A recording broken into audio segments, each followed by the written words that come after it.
Welcome to Birth as We Know It, a podcast that is dedicated to recognizing the many different ways that birth unfolds. I am your host, Kiona Nessenbaum. I have experienced birth as a doula, a student midwife, a birth assistant, and as a mother of 3 amazing children of my own. After attending over 140 births, I've realized that each birth experience is truly unique. So make sure you subscribe and join me as we are guided through many different birth experiences through the lens of the storyteller. Please be aware that some of these stories can be triggering to hear. So feel free to pause, take a breath, and come back and listen whenever you're ready. With that said, let's prep ourselves to dive deep and get detailed about what really happens in the birth space.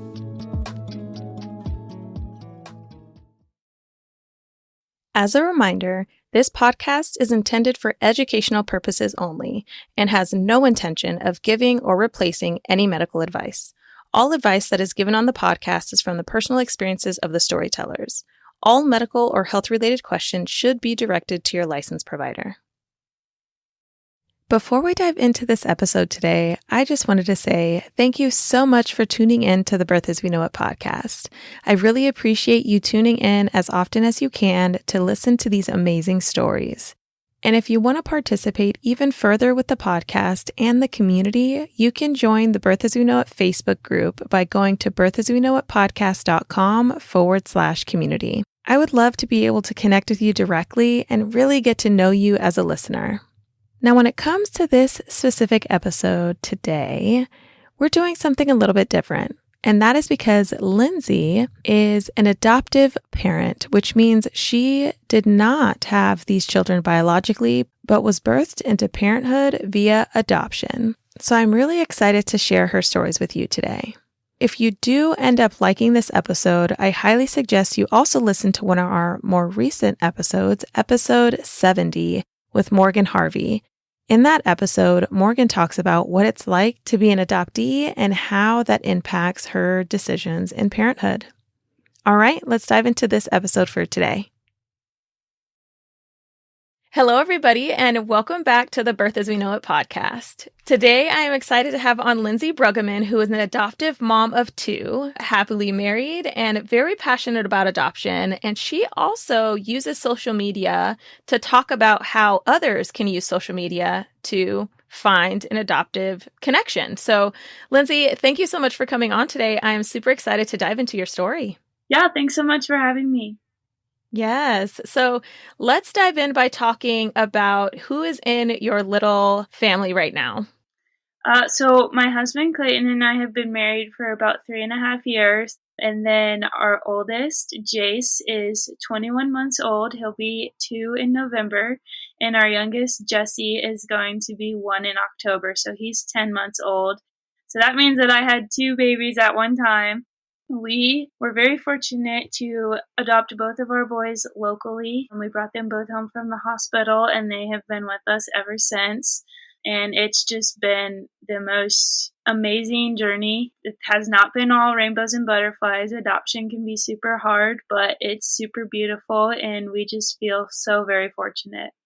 Yes, I love that. All of that information is actually so intriguing, and all of that information can also end up different for someone else who adopts, right? Like, not everybody would adopt locally. Not everybody would even adopt infants like fresh from birth. So there's so many moving parts here that I would love to dive into.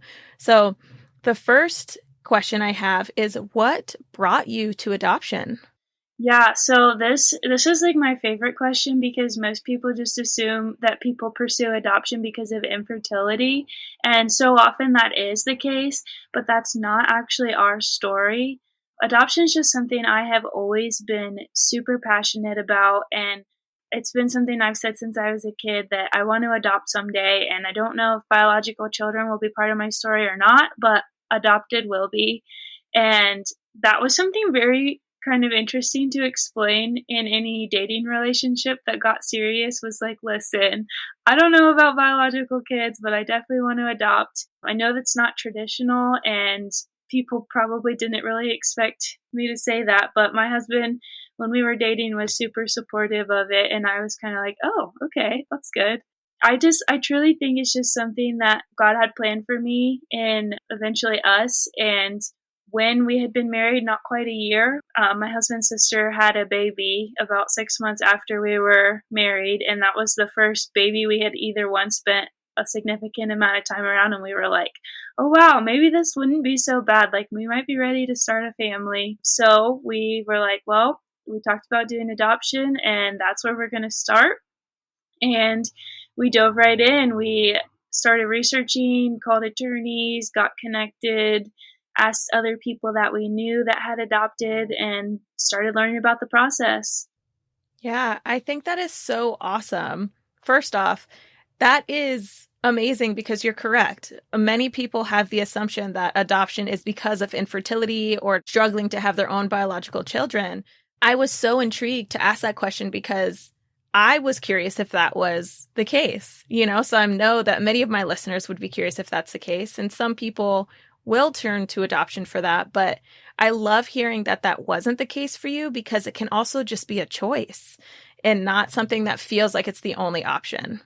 Right. Absolutely. Yeah. Awesome. So tell me a little bit more about how you chose the families that you were adopting from, because prior to recording, you had stated that you actually did not use an agency. Yeah, so in adoption, the expectant parents choose the adoptive parents. And currently in America, there are far many more hopeful adoptive parents than there are people trying to make adoption plans for their children. So we were chosen, and not necessarily the other way around, but what we did was just put ourselves out there. We used Facebook, and eventually our oldest son's bio mom came across our profile. And I haven't specifically asked her what it is that drew her to us, but she did say that we seemed trustworthy, and it helped that we were local and friendly from the first time she reached out. So looking back on those days, I mean, it's only been just over 2 years ago that she first connected with us. She was only 4 or 5 months pregnant, and it was very intimidating, I'm sure, for all of us. It was kind of like, you want to be your true and authentic self because you want this person to get to know who you are and what kind of family you can provide. But you also don't want to say something that would make them not like you. Right. But at the end of the day, we just went into every conversation and meeting as genuine and true to ourselves as we could be, and said, if this is the situation for us, then it will be. And we were very excited to find out that it was. So we knew her for probably about a month. We had been messaging back and forth, maybe a month and a half, and we had met one time, and she said she was thinking about adoption, but wasn't entirely sure if that was going to be the path for her yet or not. And we said, well, we support you. Like, if you choose to parent this child, that's beautiful, and we support you. And if you choose adoption, we're here and we'd love to be considered. And so I think that was a big piece of it, was just that we tried really hard not to be pushy. We tried really hard to be supportive. She had questions about the process. The father was not really in the picture, and so she wondered about his rights and legal questions that we couldn't even answer. But we did have an attorney already, so that was one of our very first steps, was contracting with a local attorney so that if a situation came up, we were kind of ready. And he's great. He is the most compassionate person I've ever met in my life, and he's well past retirement age and just doing adoption law because he enjoys it. And so we're so very fortunate to have come across him and been able to work with him for both of our adoptions. But we just got her in contact with him, got her questions answered, and she saw that we cared for her and he cared for her, and told us after we brought baby home from the hospital that she just knew this was meant to be and that she was thankful we all connected. So it certainly was, at times awkward and uncomfortable for us, and undoubtedly very hard for her, but it's still such a beautiful thing. And so that's something that I've learned about adoption, is it's a both and. It can be uncomfortable and difficult, but it can also be beautiful and, just something that you come to love and appreciate so much. Absolutely. I love how you went in as your true, genuine self. You're like, I want this family or this person to see me and my husband for all of who we are. And so they're making like a valid choice. And then just being open to the fact that, especially without going through an agency, I think it could, make it a little bit harder with the choice of like, after this baby is born, do I still want to parent this child or not? Because with agencies, there's different kinds of contracts. Like, and tell me if I'm wrong. These are some assumptions that I'm making just along the lines of talking to people that have done adoptions. Is when you go through an agency, there's contracts that are signed to make sure that once the baby's born, you still follow through. But I know there is like a certain amount of time. I want to say like 72 hours for the birthing parent to give away their rights. Is that correct? So it depends on the state. In Ohio, where we are and where she is, that is the case. It is 72 hours. We were released from the hospital the day after he was born, and we had a power of attorney in place that she agreed to ahead of time so we could take him home and that she wouldn't be taking him home. And I think that just made it easier for her. But she could have definitely changed her mind. And then just because he was born right around Thanksgiving and the courts were closed and things were funky, it ended up being a week later that we went to court and she signed for placement with us. And so that was when she kind of signed over her rights. But then the adoption in Ohio can't be finalized until after the baby is 6 months old, and it's just kind of the state doing their job to keep checking on us. And we had already had a approved home study and all that, but just to make sure, that we were good parents and the child was well taken care of and safe and all of that. So that was monthly home visits and all that till we could have our finalization hearing. But her piece of it was just those first few days. But yeah, we just, we wanted to make sure that she was dignified and respected throughout the whole process. And there are some resources that an agency could provide in a situation like that, different counseling and other things. But in Ohio, you work so closely with social workers through adoption that we just made sure that our home study social worker and the social worker she'd be working with and all the attorneys involved were experienced and educated and ethical to make sure that she could get what she needed. So the state does require her to be offered counseling and things like that. And I think Ohio is just a very adoption friendly state that wants to dignify and respect both parties, the expectant parents and the adoptive parents. And it seems like most states are that way. Now there's some of the laws might be a little outdated or just funky, but in Ohio, I think both sides are really well taken care of. And I will say with agencies, from what I've learned, and this is not having worked with one, they can be great and they can provide extra resources beyond what the state requires, but then some of them, just because it becomes a mundane day-to-day thing, that level of care and concern isn't always automatically there just with an agency. So if anybody out there listening is interested in adoption, if you go with an agency or an attorney like we did or whatever you do, it's so important to vet any provider and make sure that they have high ethical standards and lots of experience. Yeah, I think that's super important to mention as well, because just like people that are carrying their babies themselves and plan on birthing their babies, you are interviewing providers too, to see what fits with you and meets all of your requirements and needs. And I think it's important to mention that that's still necessary for adoptive parents, because you want to make sure that both your emotions and the emotions of the expectant parent are validated as well as taken into consideration throughout the entire process. So, absolutely. Yeah. So my next question is, did you happen to be involved at all throughout the pregnancy of this expectant parent?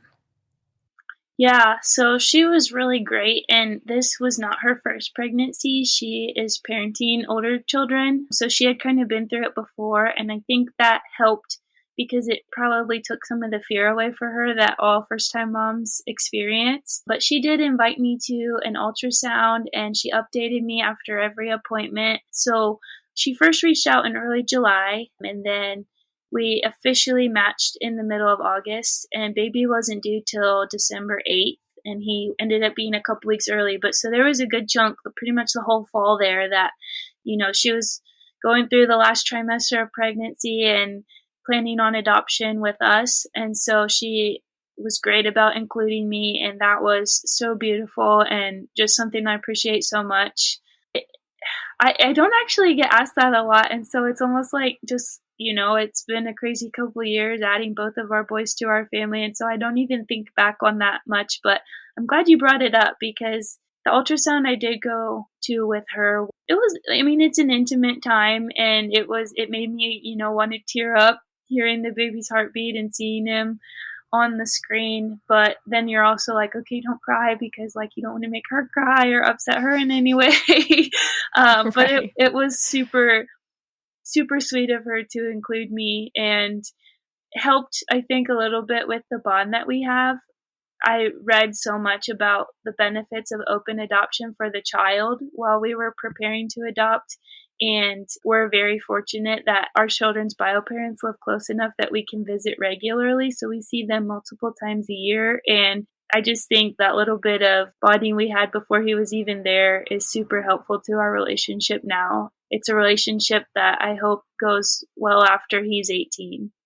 I actually really love that. And that is one of the benefits of being local, right? Of being able to go back and visit if you are deciding on open adoption. So it sounds like with both of your boys, they are open adoptions then? Yeah, yep. So for Jace, we get together with his bio mom and his older siblings probably every other month or every 3 months. And for the first year, it was about every month. And then with Jesse, we see both of his bio parents. They're no longer together, but probably every 2 or 3 months as well. And that's great. Like we've met all three of the bio parents and some grandparents even. And then my oldest JC's got bio siblings that I hope he can play with more as he gets older. And that was probably a super unexpected and unique experience. I guess a lot of times when people think about adoption, they think about like a 16-year-old or something like that. And Jace's bio mom is only 2 years younger than me. And so she had already been a mother of a newborn. And I feel like I was asking her questions the first couple months, like, is this normal? It's probably super backwards, but it's like, well, you've had kids before and this one's related to them. So like you would be able to tell me better than anyone. But yeah, it's great. I never would have been able to imagine my life now with keeping in contact with their bio parents and just having the relationship we do. So it's not like, we're besties hanging out every weekend, but, they'll grow up knowing where they came from and we're all on great terms. And I couldn't ask for anything more than that for them.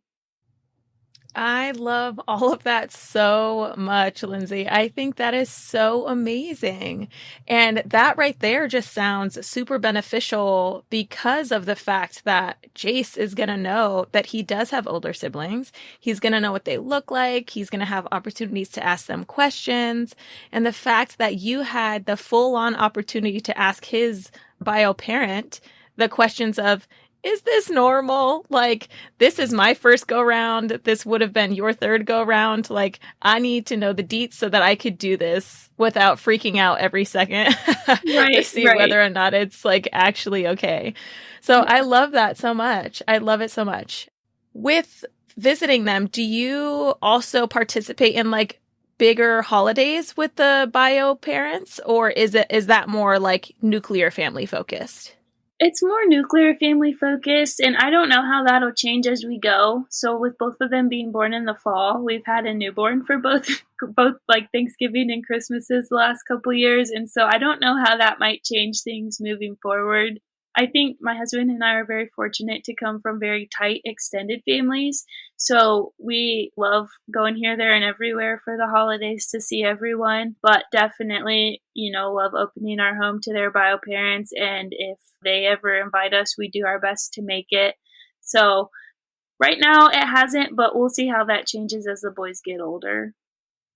Yeah, no, I think that's awesome. Even the fact that it's a possibility or an option just speaks volumes. Because I just imagine that's when some people do get into adoption, their hope is to kind of be completely cut off, to like feel like that baby is their baby, and to like have that feeling of knowing that the baby that they have is part of their family and made their family. So there's so many different places that people can be pulled into adoption from. So that's why I'm so intrigued to talk to you, because there's going to be people out there that can relate to what you're saying. And that's what I love about this. Yeah, I get comments like, "Oh, Jesse, my younger one, he has blue eyes and a round face like I do," and so I get comments like, "Oh, he looks like he could be yours," from people that know, and like I don't take that negatively, but I don't think it's the compliment that they think it is, because it's like I'm not trying to pretend that I birthed him, that he's biologically related to me. I have no interest in that, and maybe if I was coming from a place of being unable to have children, I would feel that way more. And so I don't want to say that if anyone felt that way, it would be invalid. But I'm proud of our adoption story and how our family came about. And I don't have any interest in trying to erase any piece of that. I want them to know where they came from and be proud of it. And I don't see the value in trying to pretend or cut them off. And I think adoption in general is moving more that way as people learn more and more about the benefits of open adoption for the children. It's just like the communities I'm in online, it's very much that open is best when it's safe and possible. And I'm excited to see more and more people trend that way, because I really do. Like I read about the benefits, and now I already see them in my own family for the adopted child, the birth parents, and then also me and my husband. Like now we have more people to be in community with, more people to love, more people to be loved by. Like Jesse's biological grandmother is like the sweetest lady, and there were storms in our area a while back, and she reached out like, "Are you guys okay?" And it's just like, why would I ever not want that? It's like, who doesn't need more grandmas in their life? So it's just been such a blessing to all of us. Yes. Okay. That's great. Oh my gosh. I'm just continuing to say, oh, I love that. Like, I just really do, though. Like, I really love the sound of this for you and your family and for the people that you get to be connected with now. So let's go ahead and dive into what the adoption process looked like for Jesse versus with Jace. So how was your experience with working with Jesse's bio parents? So Jesse's was fast and furious. We found out so how the connection happened was both of the boys' bio moms went to the same OB, and there's a nurse there, Nurse Jane. She is like a saint in our house. She worked closely with Jace's bio mom throughout her pregnancy. I think actually her pregnancies before Jace, and just was like kind of someone she could lean on. So she knew that we had this adoption and that it was open, and that Jace's bio mom seemed to be enjoying the relationship and things were going well. And Jesse's bio parents were planning to parent him, but they were very young, and then it got pretty late in pregnancy and some things changed with their home situations, and they just decided maybe that adoption would be a better option. So they brought that up, I think, at an OB appointment, and Nurse Jane said, "Wait, I know some people that have been through this. Let's get you connected with them." So Jace's bio mom reached out to me and just said, "Hey, this nurse knows of a couple that might be interested. Are you guys open to this?" And I think she knew that we would love to. A lot of times, like, waiting to make that connection is the longest piece of an adoption journey. And so we were like, we'll jump on the opportunity. Jace was a really easy baby, and we were just so thrilled about how everything was going. And we were like, yeah, why not?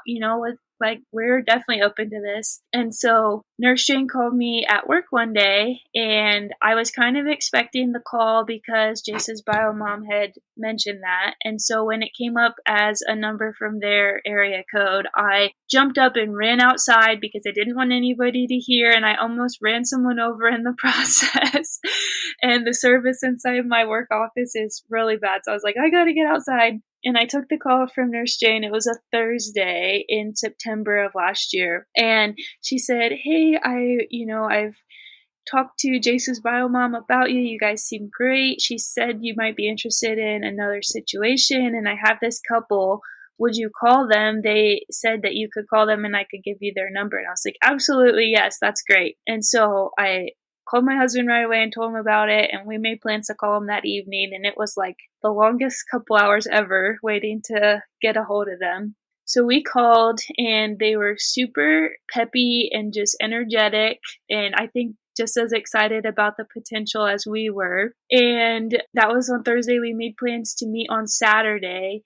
His due date was 3 weeks to the day from that Thursday when we first talked. So they told us the due date and that it was a boy and the town that they lived in. Told him a little bit about us, told him how they could find our Facebook page to learn more about us. We made plans to go out and get dinner with them that Saturday. We were super nervous. We took Jace along. He was not quite 10 months old, and he was just a ham. Like, we had a booth at a Mexican restaurant, and we put a high chair on the end. So he was sitting there, and a little while into dinner, they looked at each other and kind of nodded and then looked at us and said, like, we feel really good about this. If you guys feel good, like, let's go ahead and make this official. Like, this baby's coming and we're good. And we were both like, oh my gosh, yes. Like, that was one of those where we probably should talk, but we were both like, nope. Like, we could tell by the look in each other's eyes, this is what we want. And Jesse's bio mom said, I just like look at Jason. He's so happy and well taken care of. Like, I feel really good about this. And right when she said that, I look over at Jason. He's just like leaning forward, licking the table. And I was like, oh, okay, great. That's good timing.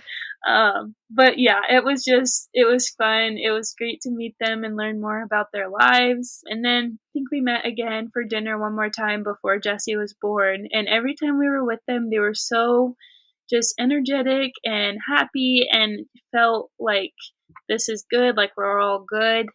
And then it was kind of stressful in between those meetings because they aren't the best communicators with texting or, anything. So like if they make plans, like they'll show up, everything's great. But it's like a gray area. There's no how-to guide when you're in a situation like this. So if you're about to adopt someone's child, how do you get to know them? Like how much is too much? And so I just tried to be kind of casual, like check in, how are you feeling? Like, do you need anything? Sometimes they'd answer and sometimes they wouldn't. And so every time they didn't, you're second guessing like, oh no, this is going to fall through. And we were in the same place we were with Jace. Like, if this changes and you guys decide to parent, like, we support you and we think that's beautiful. But also, like, we were really excited about the opportunity. So it's just like 3 very emotional roller coaster weeks. Like, it was up and down and up and down.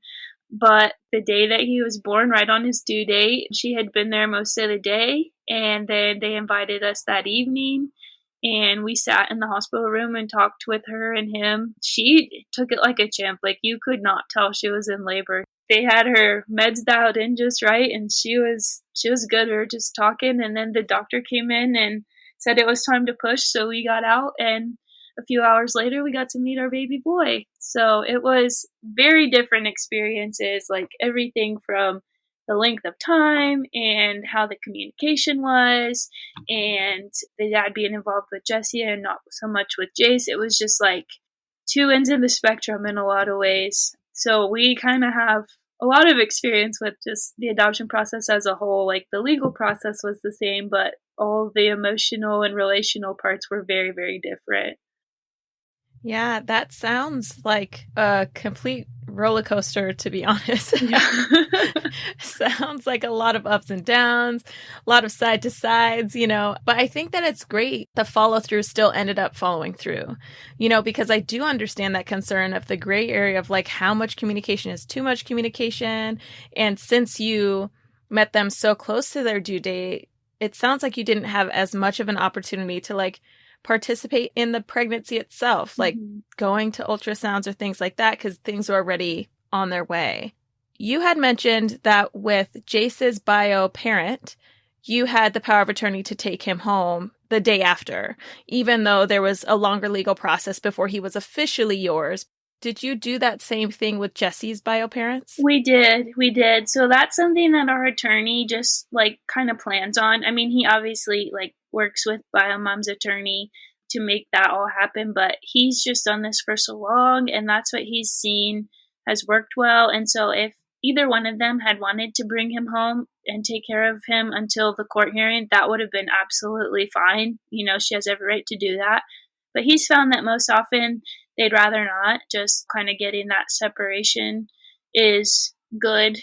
A lot of times they might have a little bit more emotion and struggle with the decision a little bit more, and so it's kind of like, if this is what you want, we'll sign this and it'll be fine. And they could have canceled it up to the minute we were walking out the door, or even after we got home and said, no, I want to keep him, and that would have been just fine. But yeah, that's kind of like his standard process. So we were thankful for that, because it was, really exciting to take our baby home from the hospital and all of that stuff. But yeah, I'd say that that's pretty standard, at least for the attorney we worked with.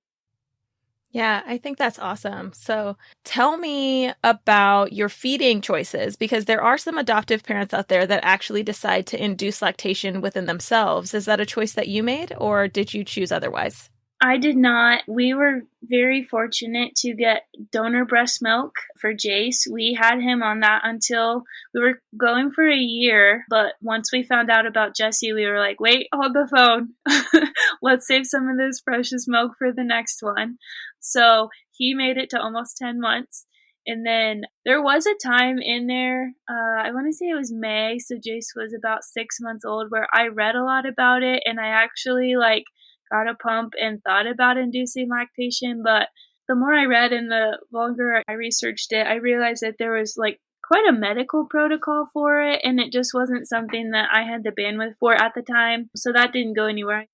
At the time I was like, well, I'm not going to breastfeed JC 6 months old, but if I could get some milk, I'd give it to him, and then I could store up some, because we did want to adopt again. And I was like, and if when adoption doesn't happen, I can donate it, because so many people have donated to us. But at the end of the day, that just didn't work out with our story. So then Jesse was on breast milk from donors for about 3 months, until we found out about a dairy intolerance. So then we had to make, different plans for him. But I think I counted, and there were over 20 different women that helped us feed our babies. And, we were always offering to pay them, but so many of them were so generous and wouldn't take anything, or if they took anything, it was just some milk bags. And I was just blown away at the generosity. I'm just like, I can't relate, but I understand how much work it is for you to pump enough for your baby and then to help with our baby. It's just amazing. So that's kind of what we did, and there were lots of people that supported us along the way.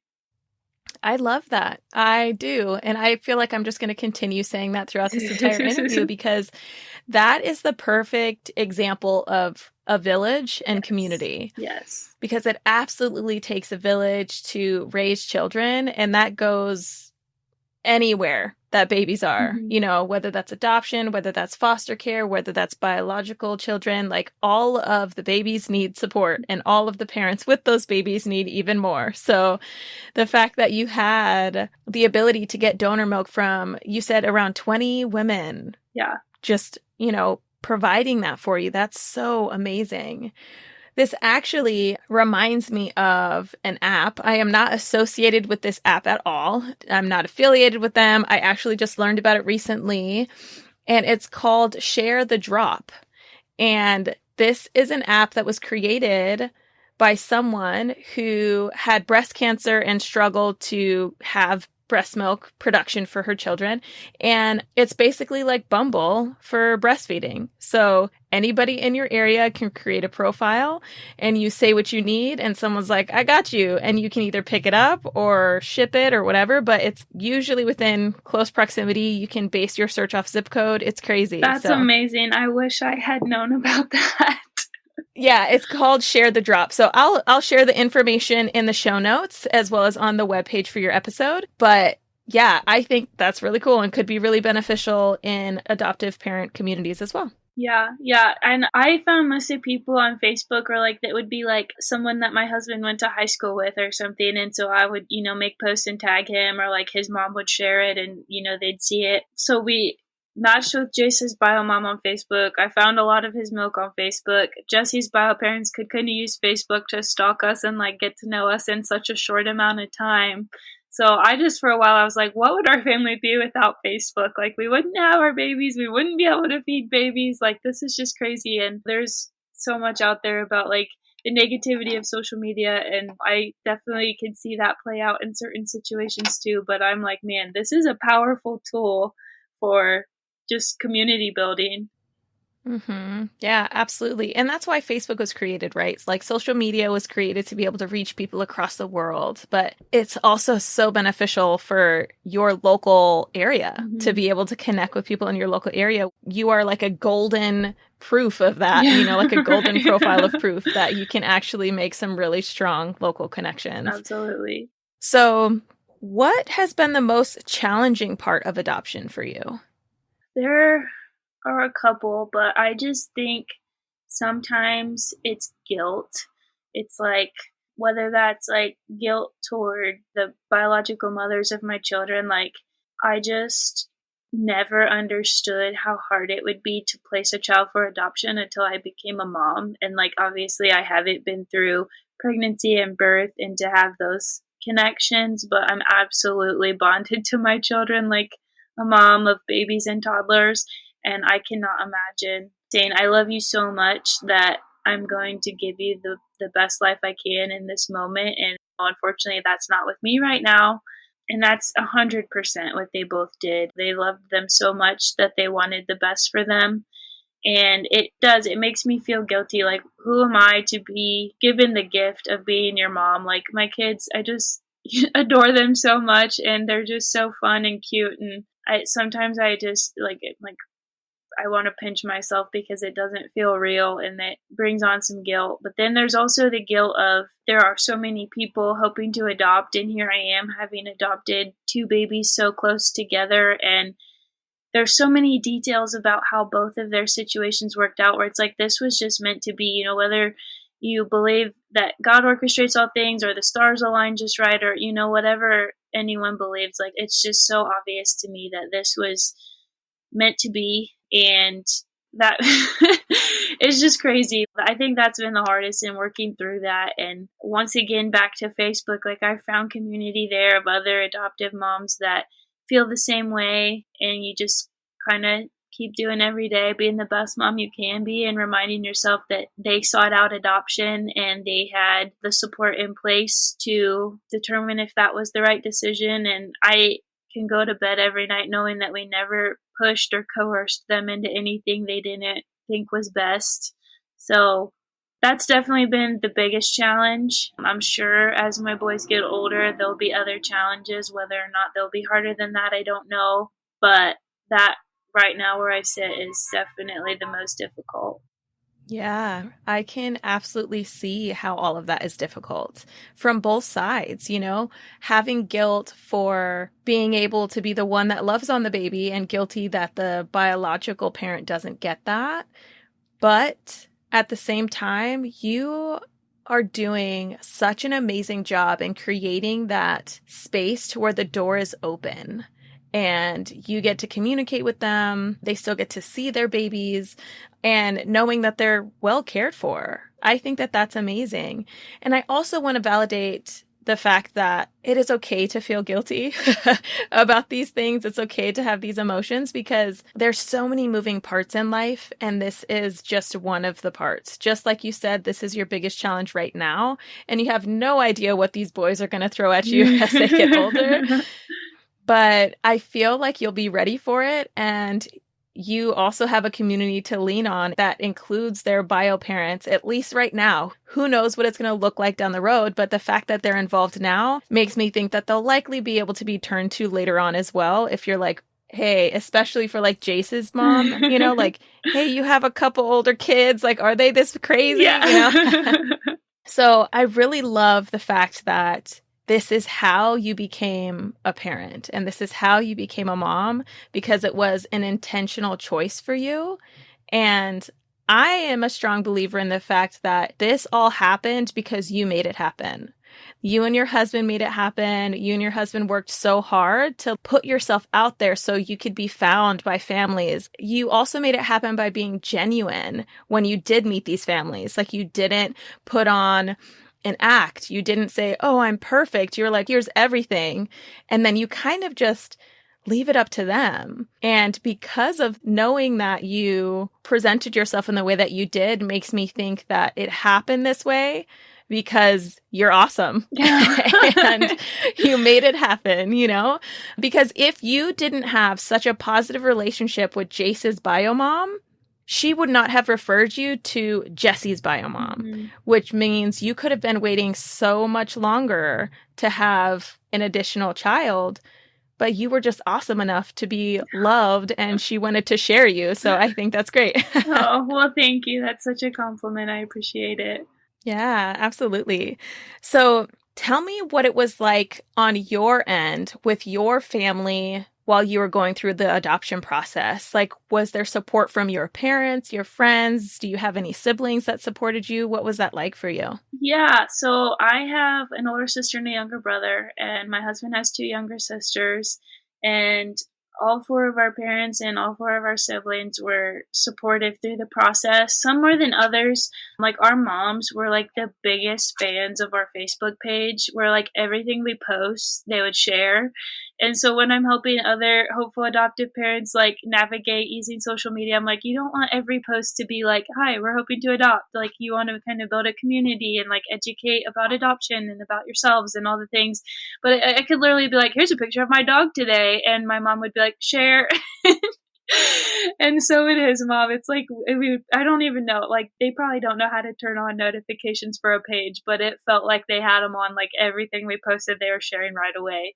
So they were excited to welcome a grandchild. And on my side, Jace is the oldest grandchild. And on my husband's side, there's just one. Our niece is about a year older than him, but they were just so excited, big fans. Our dads like never said anything negative. My dad and I are very close, and like he was kind of like, I want to say maybe a little bit skeptical. Like he never outwardly said that, but just I feel like I read that from him of like, this is just not traditional, Lindsay. What are you doing now? Like I think I've always been one to go against the grain a little bit, so I'm sure he wasn't surprised, but was just like not wanting us to get our hopes up and then something fall through, and making sure that we just understood what we were getting ourselves into. But I think if you asked him today, he'd be like, it was crazy. I was really worried about it, but it's the best thing that ever happened to our family. So yeah, our family is super supportive. Our sisters are like the funnest aunts ever. Our boys just love them. And then my brother,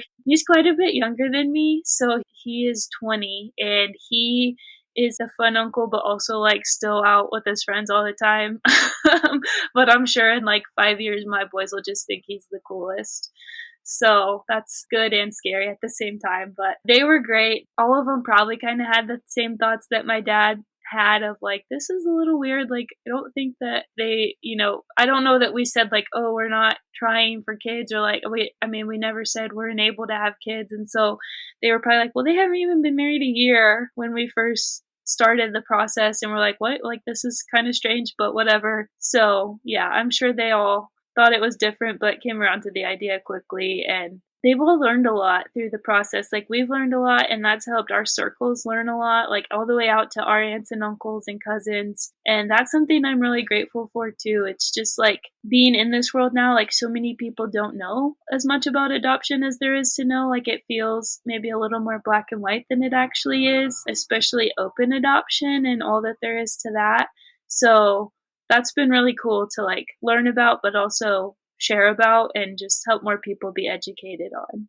Yeah, no, I think that's great. And I feel like the education aspect that you're talking about is so vast. This interview that I'm doing with you right now, I am like literally learning so much. And I'm like, oh, snap, like I didn't even know that was possible. And so to know that I am learning and my listeners are also going to be learning, and the fact that you are actively doing this on your social medias and helping educate people, I think that's great.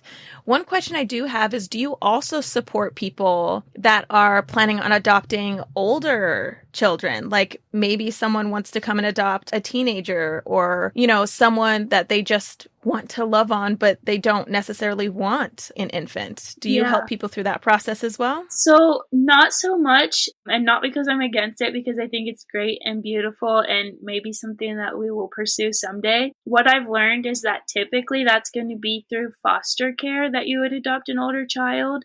And so the process looks somewhat the same, except the nature of the world we live in, there are a lot more kids available, especially the older the age you go. There's great foster care agencies, or like going through the county is also an option, where you would get a home study similar to what we did, but at least in Ohio, it's a little bit different. So like we couldn't foster with our home study, or someone who's fostering couldn't adopt an infant with theirs. Like, it's just a little bit different. And then it's not so much a like the child's biological parents like choose you. It's more like they're in foster care and you kind of get matched through the agency or the county based on like what you're able to take on or what age you're looking for, or like if you have a certain gender. So maybe someone has a daughter and so they're only comfortable welcoming girls, if they would have to share a room or whatever it is. But I do have people that are in the foster care space in my social media network, and I do think there's definitely overlap, and the communities in general are very supportive of each other. And a lot of times people have done both or have pursued one and are now pursuing the other. But it's not something where like my help with social media is quite as relevant because they're not like putting themselves out there. It's more just filling out what you're able to do and going through the process that way. Yeah. Yeah. And I think that's like totally fine and fair. It was just a question that I asked because I actually have a close friend of mine who is like debating on adoption and wanting to potentially adopt older because they don't necessarily want to have the infant stage. They want to be that person that is there later on. So I think that's super awesome. And I'm just so amazed at how much I learn every single time I interview someone because there are so many different routes. And yeah, but Lindsay, I am so happy that you came on today. Is there anything that I did not ask that you would want to share? The biggest thing that I just always want people to know when we're talking about adoption is that if this is something that is on your heart for whatever reason, or you've ever thought about it, just learn more. Like, there's so much information out there on the internet and Facebook groups, so many places. I just am so passionate about adoption that I tell people, like, if this is something you've ever thought of, don't let anything stand in your way. Like, learn all you can, really think about it.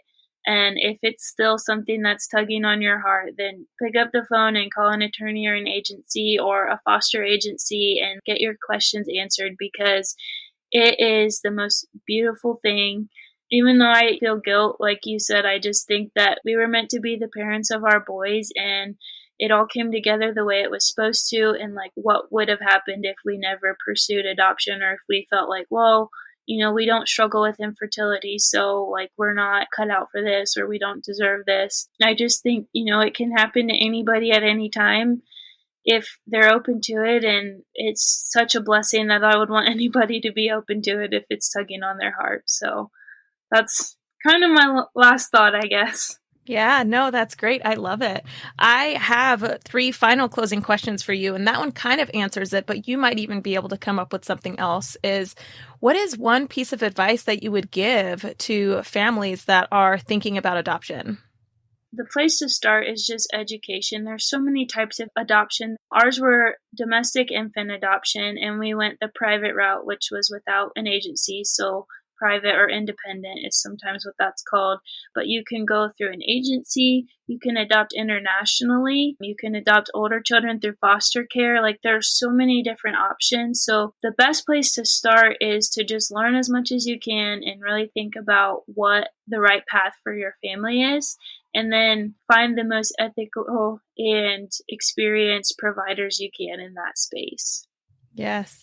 Yeah, I agree. I agree with everything you said, because if I was doing adoption, I would be doing some research for sure. My next question is, what is one resource that I can share with my listeners on your behalf? Potentially something that you have used yourself, or a website, or anywhere you would send someone.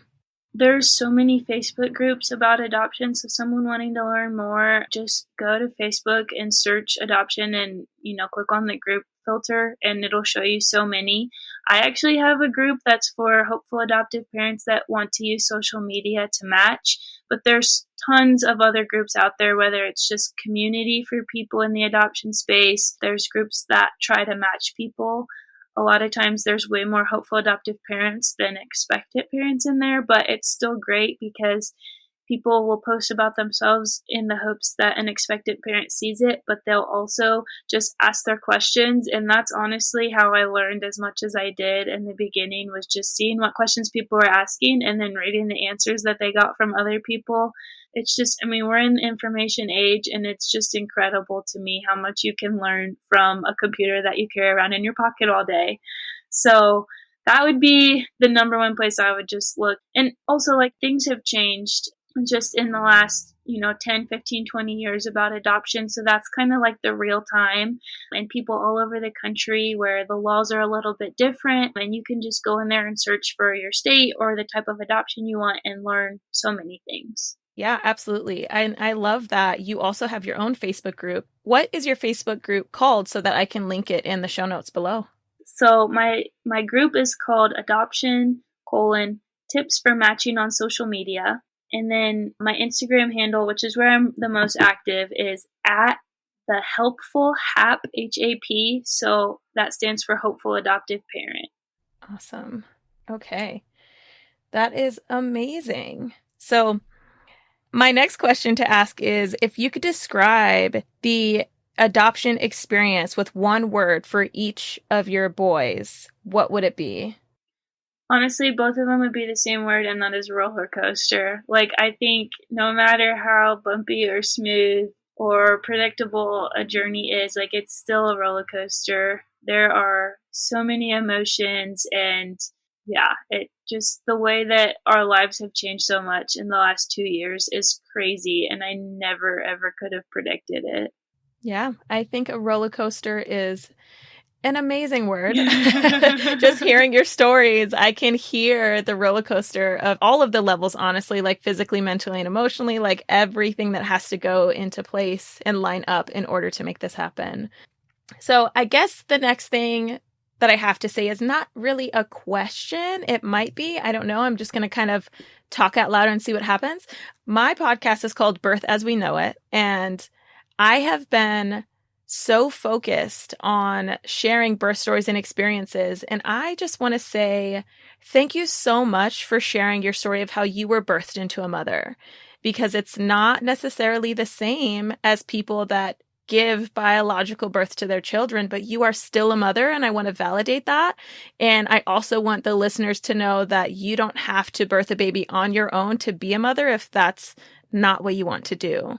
So thank you. Well, thank you so much for having me. I think, the passion you have for birth and motherhood and just, where a family starts is so, so important. And I'm honored to be here.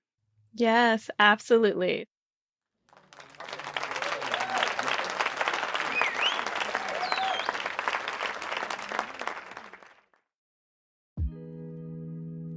During this interview with Lindsay, I actually learned so much more about the adoption process, as well as the fact that people don't have to be struggling with infertility to go through with an adoption. I am so biased in my thought process with that because I talk about birth all the time. I talk to people about birth all the time, and that includes when they are infertile. So if you listen to this podcast and have been for a while, you would hear in many of my interviews that we talk about the struggles of conception, what people go through in order to have a baby. So the fact that Lindsay had her own personal desire to adopt a baby without even trying to conceive her own baby naturally was eye-opening to me. So Lindsay, thank you so much for sharing your story and enlightening us on the many different ways that people can be birthed into a parent. And thank you so much again for being on the podcast.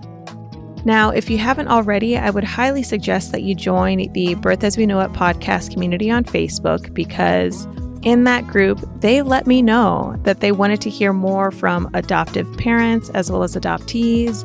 And so if you have any specific story that you want to hear, you can let me know, and I will try my best to get that story for you. You can join that group by going to birthasweknowitpodcast.com/community. Now, if you liked this episode and want to hear another episode that is related to adoption, You can listen to episode 70 with Morgan Harvey, where she talks about how being an adoptee, so a person who was adopted, impacted her decisions as a mother and how it felt to be biologically related to someone in her family for the first time. Now, if you want to see the beautiful photos of Lindsay and her family for this episode, as well as check out the show notes, you can go to birthasweknowit.podcast.com/73, and all of her details will be there. All right, everyone. Thank you so much for sticking around and listening to this amazing story with me. I look forward to talking to you again soon. Bye for now.